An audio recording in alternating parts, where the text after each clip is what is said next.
So all of us have a map in our minds of the Christian life. All of us have a map in our minds of what Jesus asks of us and what our responsibility is, of what the church should be and do. The problem is we don't talk about those. And the problem is almost all of us have a different one. Now, there's some commonalities between our maps. Like typically in churches, the map is, your job as a believer is to come and receive what we have to give you, and then go out into the world and live a moral life, and then come back the next time and give, of your resources and finances. And if you're doing those things, the deal is, or the map is like, you can feel good. You are a good Christian. Good job. And it's a mutually beneficial thing, right? Because if you're doing that as an individual, the church is doing well because you're doing that. And the church's job, or the leaders of the church, their job is to have something of value to give to you when you come, normally in the form of a sermon, sometimes in a Bible study or program. And so it's all this system that's kind of self-feeding. But the problem is it never gets out to anyone else, and it's not what Jesus did or what he was about. And so the map is in a challenge, really, and you alluded to it. What we're trying to do is to build a culture of disciple making. So how do we do that?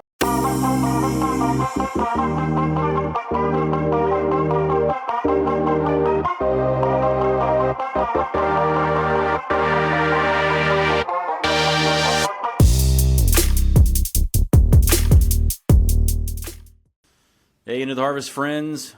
Welcome back, Justin Gravitt today. Justin, it's great to have you back on the show. I think we're going to call this Changing Culture the Way Jesus Did. Love that. I don't know what's going to happen once it gets edited, but I like that title because I think that's really represented by you, this book that you've written. So we've had you on the show before, just a couple episodes ago. Yep. We've been talking about having you on the show over and over again. But man, I'm glad you're here because we get a chance to talk about just some things that God's taught you through the years. And man, you had the discipline to write it down in a book, which I frankly have not found the discipline to do at any point in my life yet. But yeah, disciple maker, sports fan, a dad, husband, missionary overseas. Really, you've kind of worked all over the place in terms of partnership with different churches and kingdom elements. But what I'd love to just kind of ask you, since most people can just go back to that previous episode and just hear your story, what I'd love for you to just kind of maybe share your story about how God led you to be a practitioner, but also be someone who resources folks and became an author a couple times over now, Justin. Yes. Well, thanks, John. It's always good to be with you and to hang out with you and Into the Harvest, and love the work that you guys are doing. For me, becoming a practitioner really happened in my 20s. When I really fell in love, not only with Jesus, but the opportunity that he gives us to be a part of building his kingdom and to be doing something that honestly is going to impact all of eternity, right? For eternity. So, so that has been the joy of my life, to be honest with you. How did I get into resource creation? I don't think of it that way. I just think about writing, right? For most of my life, I've been a writer. So I started writing consistently in junior high, middle school, as the people call it now. And that's right. I get corrected by my kids all the time on that. Oh, bro. It's not junior high, Dad. It's middle school. Okay. But I just started journaling and fell in love with writing. And I found for me, writing really helps me think. And it helps me to deepen my thoughts. And I love that process of trying to get my head around something, trying to distill it into something that I can clearly understand. And then, in this space and this kind of work, it's how do I do that for others as a way to serve? I'm all about trying to be like Jesus. And I look at Jesus' life, and he had a public ministry. And the Navigators don't have much of that in terms of staff by staff, right? So I was on staff for 10 to 15 years and just really wrestling with my own life and my own ministry. And I looked at this very prominent public ministry that Jesus had. And I looked at my ministry And my ministry was through individuals and, small groups, stuff like that. And I thought, well, I don't necessarily feel called to preach. Like, I don't feel called to that. But what else could I offer in the terms of like showing my work to others, in terms of like sharing the things that God has shown me and grown in me? And as I was praying through that, God just led me to start writing. And so in 2016, I just started blogging, and I started to blog every other week. I'd put something out, and that was it. Like, it was, I'm just going to be obedient, and I don't know what God's going to do with this. And it doesn't even matter, because I feel like I do my thing and God does whatever he wants with it. But it kind of started from there in terms of the public side of writing and being out there, putting things out into the world. Yeah, that's really cool, Justin. Isn't it interesting how most people, as they walk with Jesus, they go places in obedience that they never would have seen for themselves, like, so you're thinking about, man, how can I enjoy more what God has given me in terms of discipling men and women and really investing locally? And then, okay, well, maybe I actually can give more of this away to a broader crowd. And I really think I can relate to that, because I think in this season of my life, that's what God's asked me to do, is how can you help laborers continue to labor? So what I'm most passionate about now in this season of my life is to helping those we've already invested in that have been with us in a military culture and maybe have retired, or they've moved on to different careers. They have this DNA of disciple making. How do we help them continue to make disciples wherever they go and kind of walk through the challenges? And I've used a lot of your content. I know a lot of folks have, just to help the laborers continue to labor. And it's not just that. You're also helping them get started with a lot of your writing. So yeah, appreciate it, bro. That's really cool. I think that is a big thing that the church misses, and most of us miss, is like, there's a lot of help for people becoming disciple makers. But once they're a disciple maker, it's kind of like, all right, well, keep going, do the thing. And I found that a lot of times people need that continued encouragement. They need some continued input. And so I love that you guys are doing that, because I think it's such a need out there.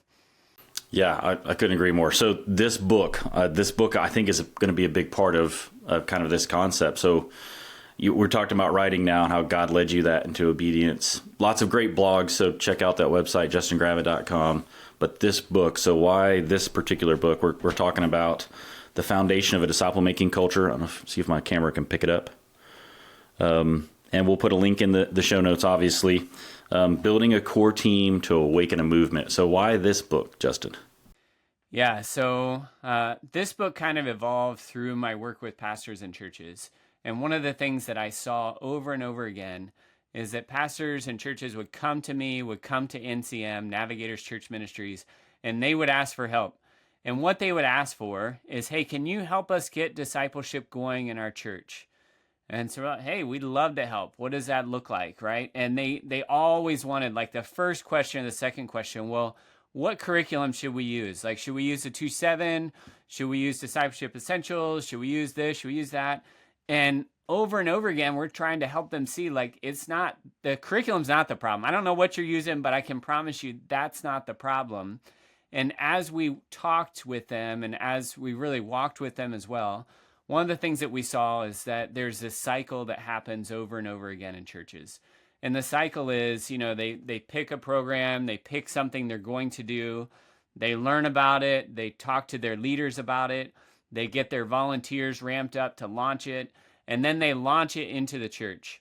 And the launch is really good and really exciting, and typically it revolved around groups of some nature. Sometimes they're really small groups, like 3s or 4s, sometimes slightly larger, but the goal was, hey, we're going to make disciples with this. And often the language was really good too. And the language was like, hey, we want to be more like Jesus. We need to invest in people's lives. And so this group is going to help you do that. And so people would be invited into the groups. And then as the group started to go, they would say, hey, not only do we want you in this group, we also want you to lead a group after this one's over. So whether it's 3 months away, 6 months away, a year away. And so they would do that. The group would happen. Then it would launch out with the new groups. And so in this way, the groups were like multiplying really quickly, right? And it's so exciting for churches and for church members, because it's like, oh, we're seeing this. It's working. And it looks really good for 2, 3, 4, sometimes even up to 5 years. And then over and over again, something happens. And what happens is the groups stop multiplying. And at first they level out, and then they start the slow or sometimes not so slow decline. And then the pastors and the church leaders are looking around saying, uh-oh, what happened here? And they have to wrestle with the fact that this thing that they thought was going really well and was making disciples turns out to have not gone so well. And then they look around for answers like, well, why? And they say, well, maybe it was the wrong curriculum. And so, again, a lot of come to us and like, well, we didn't get the right one, right? What's the right one? Other people are like, well, maybe we just did it wrong. Somehow we ran the thing wrong. And so they try to make adjustments there. But there's another way that they process it that is, grieves me the most. And that is they believe that, well, disciple making just doesn't work. And so after seeing this over and over again, and what we do in Navigators Church Ministries is we help stop that cycle of laying program after program over unchanged lives. And we help people figure out, what does it look like to make disciples apart from being so dependent upon a curriculum or a program? How do we do that in a personal, relational way? And so that's really what the book has come out of, is like, well, I want to help pastors that I can't be in front of and that our national team of NCM practitioners can't be in front of, to kind of help them see what's going on and to give them another alternative to process it and then to move out from that. Man, that's great, Justin. And what you're highlighting is all of those kind of trigger points of, you've made disciples for a while. This is the last 20 years, same thing for us. And we hear the vision doesn't work, or it doesn't work for me. It must have been something special about that moment of my life in college or during my time as a military officer or soldier, or maybe we just got kind of lightning in a bottle or something, There's this magical thing that happens. And so the heart behind this book is, but there are some principles that if you violate these principles, it's going to be very hard to make a disciple that reproduces, that's right? Yep. When I help pastors and church leaders, I tell them, I really believe that the best way to make a disciple is Jesus's way. That he knew something, right? His way was the perfect way, right? And so all the disciple making questions that I get, and I get a lot of them, right? Not only at the beginning, but through the process of 3+ years that we work with people, there's all sorts of different questions that come. And what I try to do every time is like, well, let's think about how did Jesus handle that? Because most of the time in the church, we've processed Jesus's life and ministry from a moral framework or from, well, he's the Son of God, so he did some amazing stuff that we could never approach doing. And yes, he was the Son of God, and all those things are true. He was super moral and taught us from that, but we need to combine not only looking at the morals of Jesus, but we also need to look at the methods of Jesus. Because until we do that, we're not going to get near the results of Jesus. And so how do we look at a principle level, like you said, what Jesus did and how he did it, so that we can apply those things to our context, whether it is the church, whether it's in the workplace, whether it's in the neighborhood, wherever you are, how do we apply those things? And for me, I always just try to go back to him and no, his way is the perfect way. I need to get as close to that as I can. Yeah, I love that, Justin. When I was a young soldier, forever ago, let's not date ourselves here in this conversation. But, what would Jesus do was this big bracelet thing going on back then. It's kind of made its resurgence 3 times now, But the phrase that I kept hearing from the ministry I was a part of, this disciple making ministry with the Navigators, was, what did Jesus do? And so, hey, well, let's just quit pretending like we might figure out what would he do. Let's instead continue to ask the question, what did Jesus do? And that's what I hear, and I think comes very, very, very clearly out through the book. Yeah, because that foundation idea, John, is that idea that when we don't do it Jesus' way, we can generate a lot of ministry. And it'll spin up, but eventually there's no foundation to support it or hold it. And so then it'll fall in on itself, right? So how do we move from generating ministry to generational ministry? That's a big part of what the book's about and what we need to be about, right, as disciple makers. All right, these people should be clicking right now. Like if you heard that, not generating ministry, but having a generational ministry, this is your book. So I felt like there's really 4 problems that I wanted to highlight with you, just to kind of whet folks' appetite. So this isn't your Clef Note version or your Spark Notes on the book, folks. This is to kind of whet your appetite to grab the book and learn from Justin kind of along the way. He'll have another couple opportunities coming up where you could maybe be a part of a webinar or. But just really want to encourage you to get connected, justingravitt.com. But right from the beginning, I felt like you highlighted one of the key problems that we have, which I just called a growth problem. So I'll read a quote from you and kind of just let you kind of take it from there. But this is right in the preface, Roman numeral 9. I guess that's what that is down there. Hey, this is a real book, guys. Big time, right? Yeah, that's exactly right. So in the preface, right out of the gate, effortless knowledge tempts us to believe that knowing is an adequate stand-in for becoming. The problem is that there's a big gap between information and transformation. And just skip with me just a few sentences down. This is you sharing your own story, your own testimony. For years, I relied on books to grant me the feeling of learning and growth, but without application. My voracious reading was really just entertainment. I was educated by books, but I wasn't deeply formed by them. So one of the issues I think we have is this growth problem. We think we're just going to dump more knowledge into people and then they'll become something new, and that's not true. So I'd love for you to just talk about that a little bit.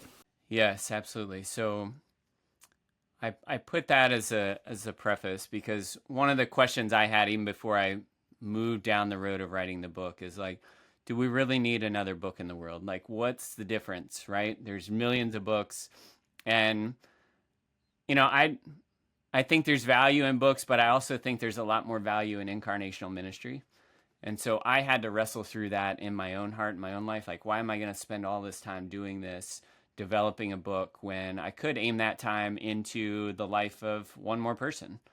And as I reflected, one of the things that I realized is that most Christians that read have a sense of like, well, reading and collecting this information or this new insight is somehow helping me to grow and become something new. And as I reflected on that in my own life, I thought, well, that didn't work for me. Like, I don't think that happened. Like, I read a whole bunch in my 20s and I wasn't applying hardly anything. And so one of the things that is important to me now is that I don't read anything, no book for sure, without stopping and collecting what I feel like was for me that I can apply. Because it's not information that leads to transformation, it's information plus application. So how do I get to that place of application so that I can be transformed? And I wanted to ring that bell at the beginning of the book because, you know, it's fine for people to buy a book and whatever, you read it, but don't read my book if you have no intention of applying it. Don't even buy it, right? There's no point for that. Like, I want people to get like, no, we need to look at this because knowledge isn't leading us to transformation. In fact, you know, the scriptures warn against like just filling our heads with information. It leads to pride, leads to other things. And so how do we get to that place where we're hearing things and learning things, because we need to be learners, but how do we become people that bring it in, but also digest it to a point where it becomes a part of us through application that then can come out of us in terms of sharing and incarnating, right? Really putting the flesh on it into other people's lives. And so, yeah, I think we have that problem, not just as Christians. I think our culture is that way. And so I think that's really important. John, have you seen that? Like, what have you seen in terms of that sort of same dynamic in life and ministry? Yeah, I love that, knowing versus becoming, you know. So as disciple makers, you do a great job walking through definitions on what is a disciple, what's a disciple maker, even preferred words. We define them differently very purposely because of how things have just been twisted and changed. But I think what I found most is that people are hungry for the in-between moments, Justin. So like, no one's asking, well, what do I do when I go to church during the church service? It's actually very clear, you know, no matter where you go. Like if you go to a high church tradition, it's like you sit up and you stand at certain times and you would kneel on the kneelers, or if it's a more contemporary service, you know when to stand and sing, you know when to sit down, you know when to put money in an offering plate. It's very clear like what you do in the moment. But people are hungry for what happens when you leave that door. Okay, well, how do I love my kids well, even in the car on the way home from church? Or how do I share my faith with my coworker who's struggling at work? So it's really those in-between moments. So when you're talking about the idea of incarnation and really putting like real flesh and bones to the Christian life, it's people are hungry for that. And we've probably traded knowledge for practicality there, thinking that that's the missing link. The missing link is, well, if we just dumped enough knowledge in there, then surely they would know what to do. Yeah. That's just not true. I think for me too, it's a place of laziness sometimes, where I want to feel like I'm growing and doing something to become closer to Jesus. And so, you know, I could read the word, which is obviously the best thing to do, and apply that. But sometimes I don't want to just read this other book here. And it feels like I'm doing something, right? But the reality is it's just entertainment. I might as well, you know, click on a video or something like that, because, you know, it has the same effect if I'm just approaching it that way and not moving it forward into a place of application. It's just the same thing. It's that sort of entertainment, but we don't even think about that, nor do we want to. I don't want to a lot of times, because it's like, well, I don't know that I have the energy for that today. You know what I mean? And it would be better, I think, for me to click on some sports show or something, because after I got up from that, I wouldn't have felt like I did anything that would help my spiritual life. Oh, man. Now we're getting convicting. A good friend of mine, Jim, shout out to Jim McKnight. He has a quote that there's no other place in the world where we accept high levels of disobedience than when we do with the kingdom. So if we were to teach someone how to do a job and they over and over again did not do what the teaching was, they'd be fired. Yeah.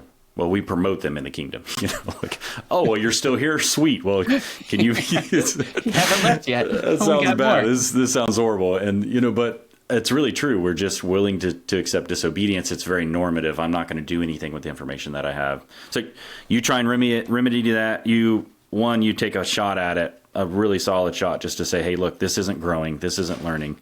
But then at the last part of it, at the end of every chapter is, folks can see that reflection question. So every chapter is, hey, let's think through this. What did God show you?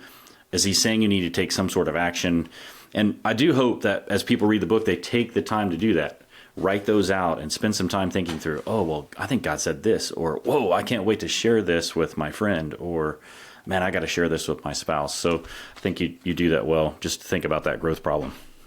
Yeah, that's awesome. Yeah, I hope they do that. I hope they do. Yeah. It will give you tremendous value, right, if you take the time to do that, for sure. Yeah, for sure. All right, so we talked about this growth problem. Now I think the second thing you highlighted really well was that we have a vision problem. So in our circles, we talk about the idea of the vision a lot, or we talk about DNA, the disciple-making DNA. So this was from page 5. You say, for disciple making to last in your church or your ministry, it needs to be part of the DNA of your church or ministry culture. And so this is this vision problem, right? And then realizing that if I have this vision problem, this is on page 9, our choices impact not only those we disciple, but also those they will disciple and the ones they will disciple for generations. And then you're like, okay, hold on. You know, I'm not trying to be mean, or I'm not trying to freak you out. You say, I don't point this out to raise your anxiety, but to raise instead your level of intentionality to Jesus's way of making disciples. It's the best way, right? So I've heard this phrase, a disciple maker in Memphis, a guy named Soup Campbell, he said, my compromise is the next generation's standard. And that's what I hear you saying here. That's a powerful statement. Yes. Oh man, so he shared that, and I thought, you know, like, I'm writing that down one, but that's very convicting. I need to do business with that one. But what I hear you saying is, in these is there's a DNA problem, and you do a great job talking about the Jesus DNA. But I just want you to, if we'll just spend a few minutes talking about that, and then we'll go to your next quote. But this idea of DNA and how our choices affect generations to come. Yeah, we need to, first of all, have clarity on what it is we're doing, right? So that's the vision piece. And so many church leaders, so many ministry leaders, they're caught up in the flow of activity, that they don't know why they're doing things. And so part of my role with Navigators Church Ministries is I'm part of the lead team. I'm the director of innovation and momentum. And one of the most common questions I'm asking the team is, what is this for? Why are we doing this thing? Whatever the thing is, like, what's it for? And we have to spend time with that because it's not intuitive, right? It looks good and it's like, well, yeah, that would be a good thing. And it would be, it's almost always a good thing. But the question is, what is it for? Why are we doing it?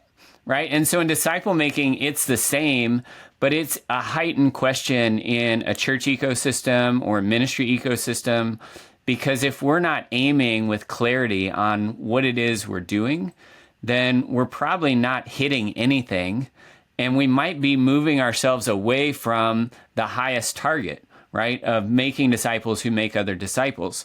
And so, the vision piece in the book, it's looking at, we might have different reasons for being in the room, but as a culture, we need to have clarity and first at the innermost part of that culture. So the leadership, the highest level of leaders, the inner core of leaders, if there's clarity and health right there, then what I've learned is that will move outwards. But whatever non-clarity or fuzziness is there, or, relational turmoil or stress, it's going to inhibit what you're trying to do at a great level to the point where it's probably not going to work, right? So when we have vision, when we have clear vision, it helps us move with clarity and purpose towards whatever that is. And that's a big piece, right, of disciple making. How do we get it down into the DNA, right? In churches, I think about, how do we get this so it's baked in and it's not just bolted on? And a lot of churches and ministries, when they start flirting with disciple making, they just want to bolt it on to their existing stuff.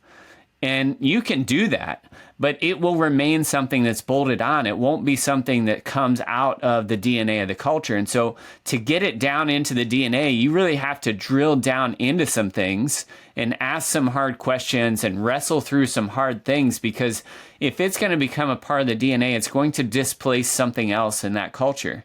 And to do that is often uncomfortable and, sometimes difficult at a relational leadership sort of level, because when you start making change, people start responding to that change. And we all know how much humans love change. So most of the time they're just celebrating, right? Great, more change. Of course I'm kidding, but yeah, that's kind of how it works. Yeah, man, that's really good. I think about, I believe I got this from Bobby Harrington with discipleship.org. He talks about, we tend to trust in preaching, praise and worship, and programs. And that's kind of the DNA. And it also happens to be the most visible things that churches do. And if there isn't this kind of foundation of a disciple-making culture, we actually, if we're honest, we're actually trusting in those three things to make disciples, and they cannot make disciples. Preaching, praise and worship, and programs, look, those are important things. Let's not throw those things away, but they're not going to make a disciple because we don't really know where we're going. It's just, okay, if we have those three pieces, we just keep wash, rinse, repeat, right? Just those three things every Sunday, whatever it may be. Yeah, you say this. So in terms of Jesus's goals. So when you think about his vision, this is your quote from page 22. He says his goals, you say his goals were to invest in a few, train them, and then launch them into the world, developing a culture among the 12 that was marked so deeply by surrender and mission that it would transform everything it touched. And it would build a movement of disciple makers who would change the world from then until eternity. And then you say, and to the amazement of historians and social scientists, his methods worked. It's this like almost idiot-proof thing if we would just do what Jesus did. But we're always trying to tweak this thing and move it and contort it and say, yeah, but that doesn't work now, or whatever it is. But what an amazing thing. So I think this phrase or this thought, this kind of paragraph here from page 22 really highlights what ought to be clear, but which so often lost. So yeah. And I think, John, over the past 2 weeks, I've been thinking about something new, and it fits in here because it's a vision issue. And what I've been thinking about is, how did Jesus relate to the crowds? And so I'm just on the beginning edge of like, what did he say to the crowds? What did he ask of them? How did they relate to him? And there's all sorts of different crowds, so it's not a simple question. But the reason I'm asking it of myself and the reason I'm digging into the scriptures on it right now is because I think one of the big problems that keep ministry leaders from having clear vision is they really care about their people, which is a tremendous thing, right? Jesus obviously cared about the crowds even. Like he wept just by looking at the crowds. He wept over them. He was consistently, giving them, feeding the 5,000. He was giving them attention. He wasn't, always turning away from them or anything like that. Like you could tell he cared about the crowds. But at the same time, he had such clear vision on what he was doing with the 12 and with those who were committed to him. And I wonder if as ministry leaders, our care for the crowds and concern for the crowds overwhelms our clarity of disciple-making vision.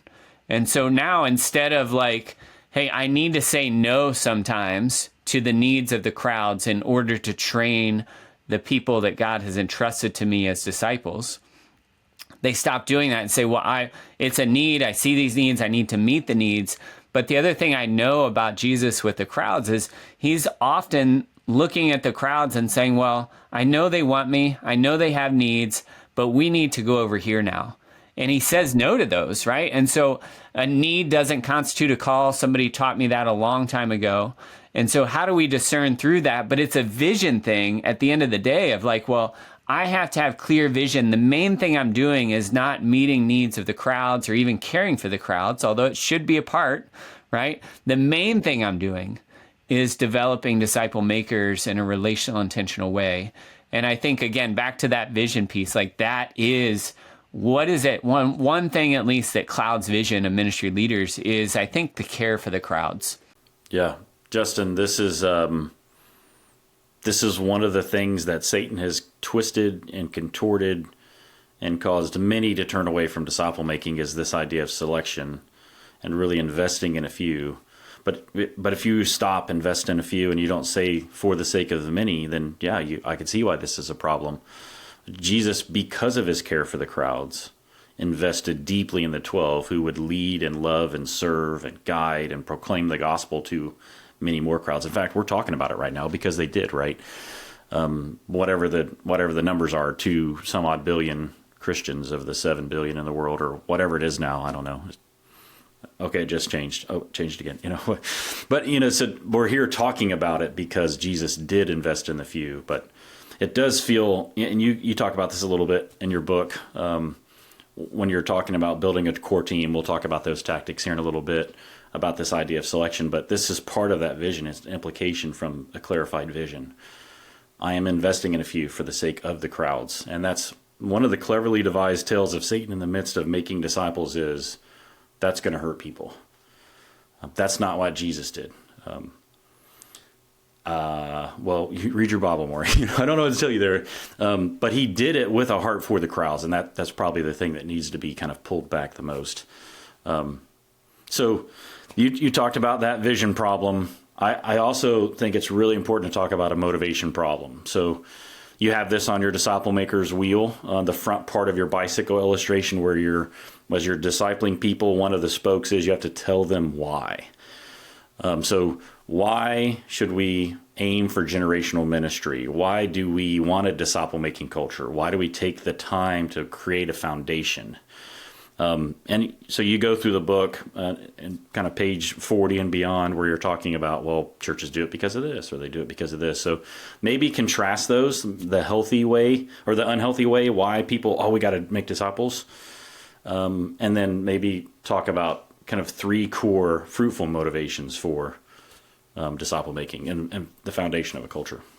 Yeah. So our why will impact our how, right? So if we have a reason for moving into something, then when decision points come, that reason for moving into it is going to direct how we make those decisions. And so for a lot of churches and ministries, they enter into disciple making or things that they have labeled disciple making for particular reasons. And identify, I think, 5 of those in the book. the common motivations in church world right now. It's very buzzy right now of discipleship, and we need discipleship, et cetera, et cetera. A lot of churches that move into it are moving into it for different reasons, right? So their why. So the first why, and a really common one, is survival, right? They're seeing their numbers falling, and they believe, well, if we get people activated in discipleship, it will get more people in here, and then we can survive, right? And it's not a bad motivation in the sense of like, hey, you shouldn't want more people here. Like, you shouldn't want to help more people. But it's problematic because it can become using people who are there. Instead of developing them and doing what's best for them, you can end up using them for the purposes of getting people in. It's a recruitment mechanism, right? And it's not what Jesus did, right? So I'll go back to there again, right? Like, we have to, and so that's one of them. Another one is attraction. So a lot of attractional churches, meaning they have what you think of as like a really big show, a really big production on a Sunday service. They have no trouble getting people in the door. The trouble they have is people leaving out the back door, right? So they're there for a little bit, and then they get tired or weary of whatever the dynamics are there. And so those churches come to discipleship and they say, well, we need more discipleship so that we can get people to stay here and to stop going. Now, again, not a bad motivation. However, when we get down the road of that how and the decisions that are going to come, you're going to be satisfied with a discipleship program or a discipleship effort that simply keeps people there, right? Your vision for that is so small. And so it's these types of things that I explore in that chapter of like, okay, what does it look like then if these are some of the things that are the motivations that aren't healthy and that don't lead us to Jesus-type results, then what are the things that do? And I explored that question for quite a while, and I asked a lot of different disciple makers who were doing it fruitfully. And I said, well, why do you do this? Like, what motivates you? And then I would categorize their responses, and I've found, and it's ongoing, so maybe somebody else surprised me and there's another option. But as far as right now, I think there's only 3. And the first one is, I just want to be like Jesus. I just want to love him. That's a good one. Yeah, it's a real good one, right? And I would propose that's probably the deepest one in terms of like the most pure motivation. That's probably the best one. But all 3 of these are biblical, okay? So, okay, I just want to be like Jesus. He did it, and so I want to do it. Great. Another one is, I really care for lost people. I don't want to see my friends go to hell and spend eternity separated from God. And so I want to do everything I can to help them, but also to help them become someone who helps others, because that's kind of what we're trying to do here is on earth, we're trying to reach the lost and depopulate hell to the point where Jesus is tapped on the shoulder by God the Father. And it's like, yeah, it's time now, right? And so then he comes, okay, that's awesome too. The third one is kind of a covenantal motivation. And really that's rooted in the Abrahamic covenant in Genesis of God took Abraham out under the stars and said, if you follow me, this paraphrase, if you follow me, then I'm going to make your descendants as numerous as the stars in the sky and the sand on the seashore. And Abraham believed, and it was credited to him as righteousness. And then he started doing that in his life. That promise is passed down from Abraham to Isaac, Isaac to Jacob, both from father to son, but also God confirms it. A really fun study to do through the book of Genesis. But it doesn't end in Genesis. That promise is moved throughout the scriptures. Jesus opens it up, and the Great Commission is a part of that. But one of my favorite verses is Galatians 3:29. Which says, if you belong to Christ, then you are Abraham's seed and heirs according to the promise. The promise is referring all the way back there to that promise that God gave to Abraham. And for me, for probably the first 15 years of my disciple making life, this was my primary motivation. This motivation of like, man, I want to see God use me in my life so that I don't waste it on other stuff, so it's worth something in an eternal perspective. And I would love to see my spiritual descendants outnumber the stars in the sky and the sand on the seashore. And again, that's a wonderful motivation. And so with disciple makers, I think one of those three is primary. It's either covenantal, it is Christological, right? Becoming like Jesus, or it's missional, generationally so, right? So it's not just reaching somebody, it's reaching someone, developing them so that they can reach another. But the heart behind that is, man, I really care for the lost because God does. And I want on my heart what's on his heart. So those three motivations, any one of those three, if we're moving into disciple making for those reasons, and as we're answering how questions, then they get answered in biblical ways. And so that's, again, as we're contrasting, all right, well, here's some that aren't really that healthy. Here's three that are biblical. But again, I would suggest that the most pure motivation for disciple making or anything we do in our Christian life is, I just want to become just like him. Amen. Yeah, so good. I love how you put those together, because the other ones they're kind of like glimpses of what ought to be, that are some of our other kind of spun up motivations. We want to survive as church. We want our families to be healthy, right? So that in order for them to be healthy, they have to grow. We want people to come and stay, come and see, come and live, right? Be a part of, we want people to grow. We do want to be on mission as a church, but they're not holistic because it's not the fullness of Jesus. It's not all of who he is and all that he's meant for us. It's just kind of small little pieces of it or pictures. It just reminds me of that, oh boy, I'm supposed to have this verse memorized, just dimly lit, we're not seeing completely what God has for us. Man, all my disciples on here are going to be bashing me after I messed up my verses. Oh man. Well, I'm just going to move on like it didn't happen. But I do think this is really important, because eventually you have to go back to the Lord and say, what is it you want me to do? And how do I continue to do it? I think you probably knew Walt Henrichsen before he passed away. He had this phrase, or maybe it was Leroy Imes, discipline without desire is drudgery. And what the why and the motivation does is it constantly gives us this desire. It fuels us to keep going. Because if not, we'll stop. Like you said, well, we did grow and we're making our bills now. So, okay, we don't need to make disciples anymore. Or, well, it seems like people are staying. So we don't really need to make disciples anymore. They're staying in our church. We just kind of stop, instead of walking fully into the mission of Jesus. Well, you do a great job talking about, we're kind of at this place now where we're really getting into the meat of your book, really.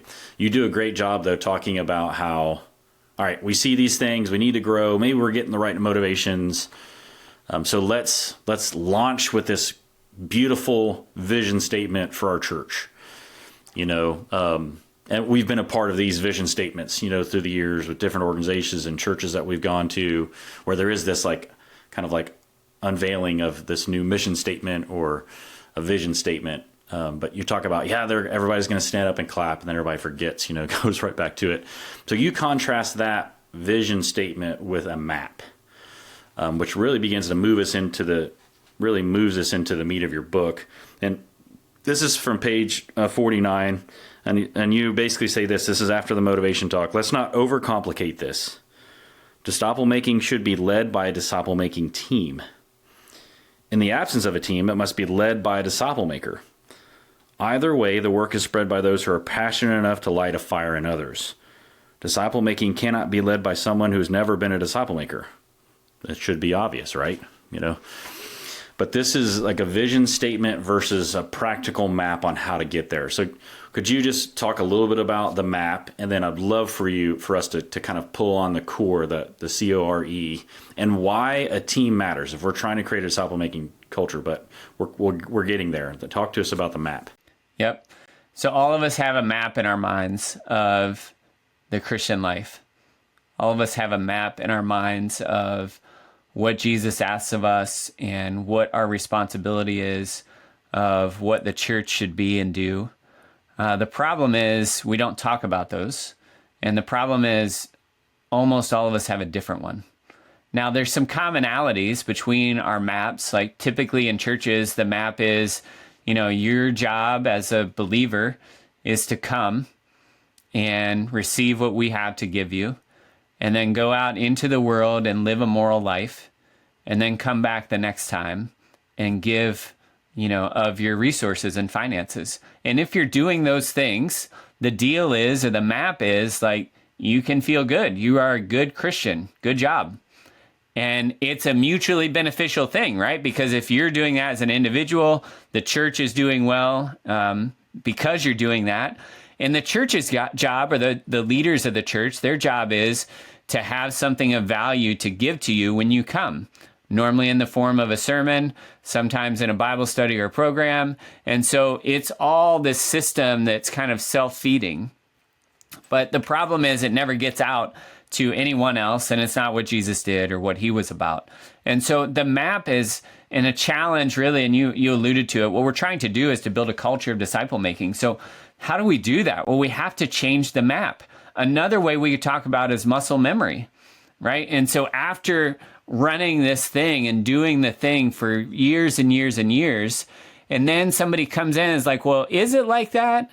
Or should it be this other thing? And that's, my fun job, right?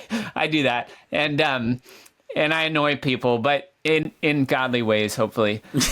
Yeah. Justin. Oh, bro, we won't bring any of your church leaders on here after you. Yeah. Well, they would tell you the same thing. That's awesome, bro. But what I'm trying to do is I'm trying to change their map, but I can't change their map without confronting their map. There's no conversion without confrontation. And so we have to confront that. And we have to say, this is not what disciple making is about. This is not what following Jesus. It's not only this stuff. This stuff is fine. But if it's all we're doing, it's incomplete.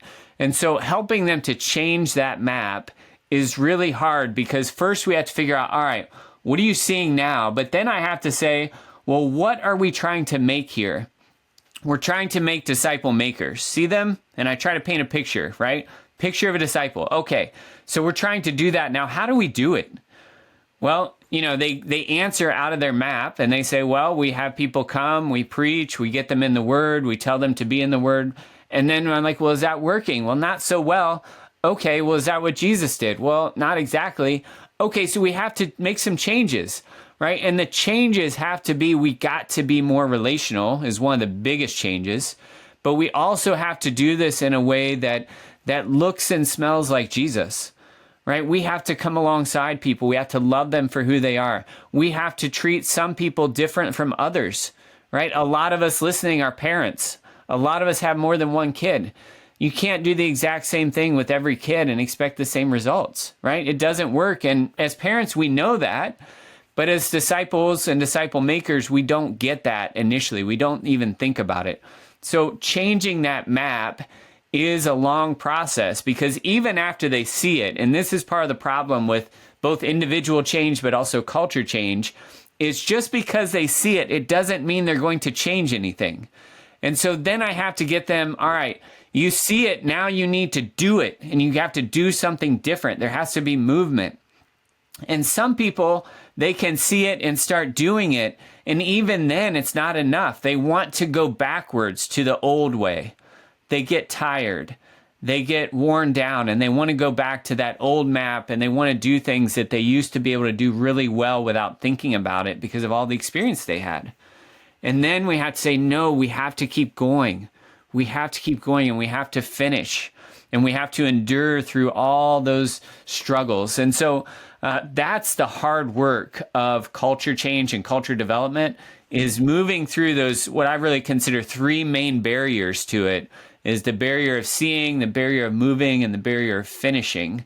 And when we are able to do that with a church, we can get them to a place where, again, the culture of disciple making can be baked into the DNA of their church, but it has to move through all those phases. That really goes back to that map and changing the map, replacing it with a new one. This is excellent just to be thinking about. And if we do this with our disciples, they know what they intuitively think. Oh, I had a map. Someone helped me rethink. I've heard you share your testimony. You're on the college campus. You're not super interested in God. Your parents probably did a wonderful job modeling Jesus. I was the same way when I joined the military. My parents loved Jesus. I went to church. We called it a mandatory formation home. I was there every single time the church door was open. I did not know Jesus. My parents sure did, But it was during my time in the military, God brought someone into my life and totally flipped the map. It was totally different. I thought, wow, this is amazing. And this is why I've never grown. This is why I've never been satisfied. I didn't understand what the map really was. And it's because Jesus style disciple making was just never a part of my map, wasn't a part of yours, and isn't a part of many people's maps. So, but that brings us to this idea of a core team. So Jesus is setting out to change the culture of the world. So he's placed in a Roman cult, like a Roman world where the Romans are ruling and they're in charge. He's placed amongst Jewish people who have their own religiosity and they're looking for the Messiah and they've got their own definition of what's supposed to happen. And he knows the need. He's been sent by the Father. He sees the need. He ends up walking through all of those things. He endures all the way through beyond the cross, returns back from the grave. So all of these pieces are true, but it sounds kind of crazy. We often lose this idea that he had a core team. When he set out to change the culture of the world, he just didn't come and die on a cross. He walked with the 12 disciples for 3 years. He had this core team. You do a great job of highlighting that. And once again, it brings us back to Jesus. So you have a culture problem in your church. What did Jesus do to address culture? You have a cultural problem in your ministry. What did Jesus do? And this works whether this is the most simplistic home church model or if this is a mega church model. This idea of a core team works because it's Jesus's idea. So talk to us about this idea of a core team and why Jesus showed it so clearly for us. And you've got an acronym here. I love sticky things like this. This is another disciple-making thing when you have kind of sticky tools that people can remember. CORE is one of those things. So thanks for doing that. But walk us through this. Yeah, so CORE is an acronym. It stands for common vision, owned individually, relationally resilient, and endure to the end. But on the idea of why do we need a team, well, yeah, you're right. Jesus did it, but why did he do it? I think there's something very different between being in a group together and being in a team together. Teams need each other. And what we try to do in America is we try to do our religion individually. Well, we try to do it collectively, but we approach it as individuals because that's how we approach everything else. And so we go into groups, right? Small group, life group, whatever it is. And the problem with groups is everybody's there for their own reason. There's no common vision. You might be in a life group. One person might be there because they need friends and they want to be connected in the church. Another person might be there because they're really hungry to grow in their faith and they think that's the best place to do it. And there's all sorts of other reasons that people might be in a small group. But the problem is it's their reason and only their reason. So if that reason's not being satisfied, then they step out. Or if they see somebody else in the group struggling, they don't feel any responsibility for them unless they're the group leader, maybe. Right? But as teammates, we're interdependent. We might have our own reasons for being there, but we have something above our own reason that we share, a common goal. We're trying to do this thing. And John, I coach rec sports a lot for my kids. And I get in trouble sometimes because I tell the parents at the beginning, we're here to win games. Now, that's not our main goal. It's not our only goal. But I'm here to tell your kids that we're trying to win. Because if we're not trying to win together, then what else are we doing together? Everybody's just playing the game for themselves. And so the goal helps shape the team because it gives us something together to work on that's outside of ourselves. And so the same thing needs to be true for disciple-making teams, is that we need a vision that's bigger than ourselves that we can work on together, that will then help emanate outwards upon the purposes of Jesus. When I think about why Jesus did it this way, I can look in the book of Acts and see the different points of, struggle and see how, even Peter and Paul and some of the others, they come together. Peter and James and Paul, they come together and they wrestle through things together. Well, they learned that on Jesus' team. They learned how to wrestle with things together. They learned how to support one another through struggle together. They learned how to challenge each other together and still move through it and hold that relationship. It didn't destroy them when someone was challenged in Jesus' team. And so in the same way, if we want to have a culture that's resilient, if we want to have a culture of disciple making where my own comfort is not the highest value, then we need to have a disciple-making team that moves through those four things, right? Again, common vision, owned individually, relationally resilient, and enduring to the end. And you can probably hear the notes of the common barriers that I talked about just a little bit ago of see, move, and finish. I mean, it's all ironed in there because that's how Jesus looked at, how do I develop this team? And then what is the function of the team? What is it for? You know, I think Jesus knew this team is not just for me while I'm here, or the people in these places where we physically are together right now. This team is for the movement of the gospel that's going to be launched out into the nations after he was crucified and resurrected and ascended into heaven, right? That's what it was for. And so if we want disciple making that emanates out from where we are, we have to have a team that's capable of doing it. How do we do that? Well, we have to have disciple making hot enough inside them and inside the culture of that team that can spread outward to others. And I say this so often to our team leaders that I'm helping along the way. I say the only culture you have to offer the rest of your church is the culture that you're developing in this team. And so if this culture on the team, if there's things here that you don't like and you wouldn't want to spread into the rest of the church, you need to give your attention to that. Because if they don't know how to fix it here or develop it here or carry it from here, it's not going anywhere else. And so it really helps I think it does a couple things practically for a leader. It helps a leader think in a way that they can get their hands and head around of like, okay, this is small enough that I can impact it, but it's big enough in which it's not easy. Like I have to, really think carefully about how to do this in this small context.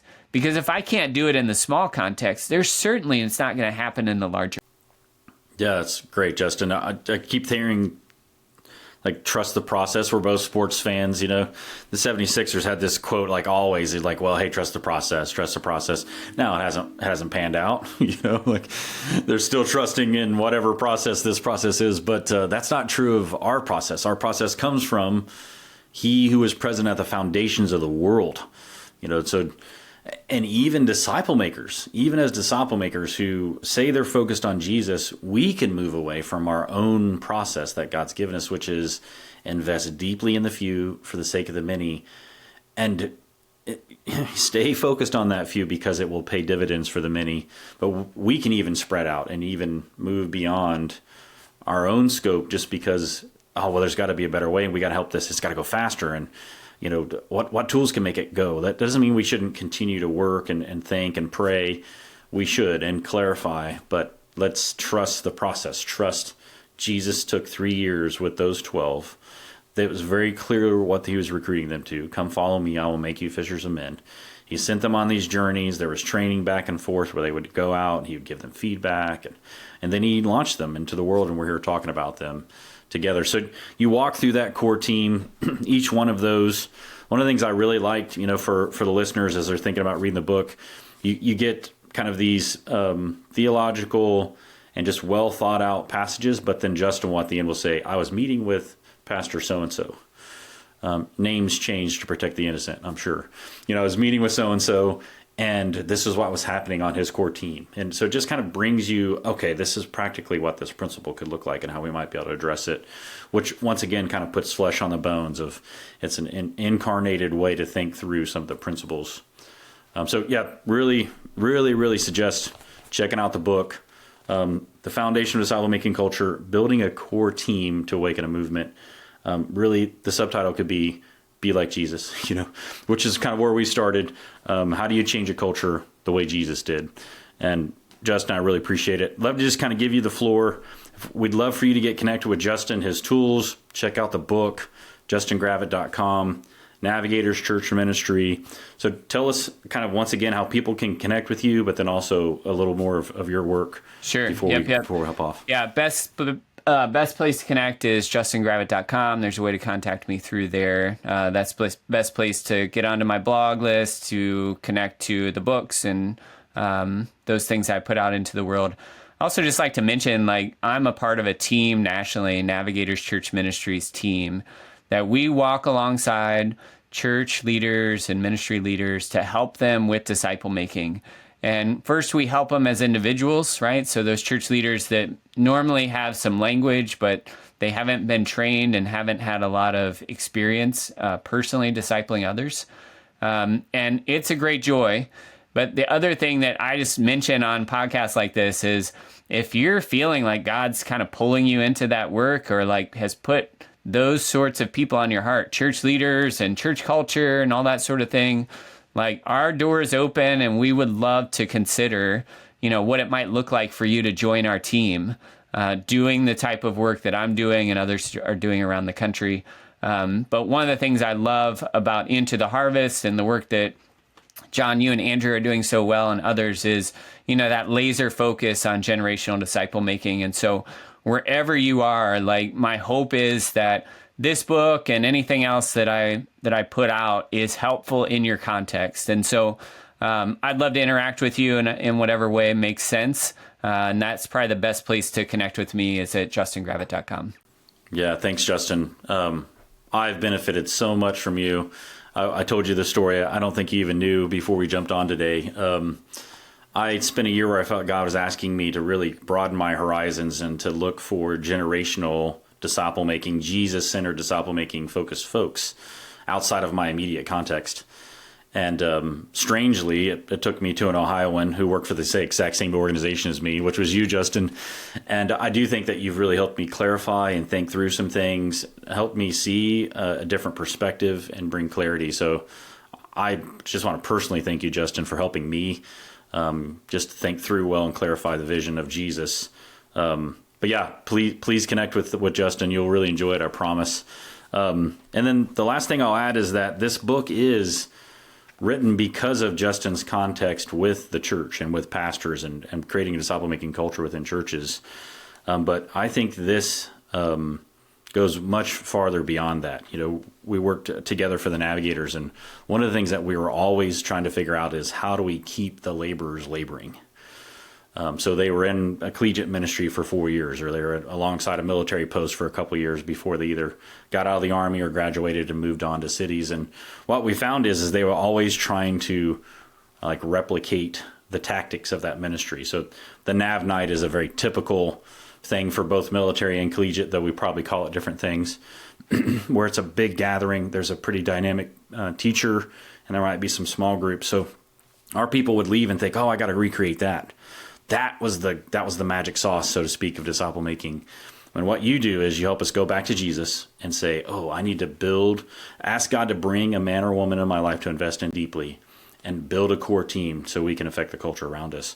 So I think there's a lot of solutions here regardless of the traditional church context, whether that's a house church, whether that's a parachurch, and trying to kind of keep the vision of disciple making alive. So really appreciate it. It's been a fun conversation. Would like for guys just to hop on and gals, grab this book. You'll enjoy it, I promise. Wrote a review the other day. I get your highlighters and pens and notebook ready because you'll need it. So thanks, Justin, for being on the show. We really appreciate it. Yeah, thanks, John. It's a lot of fun. Appreciate you. Yeah, man. See you soon. Thanks.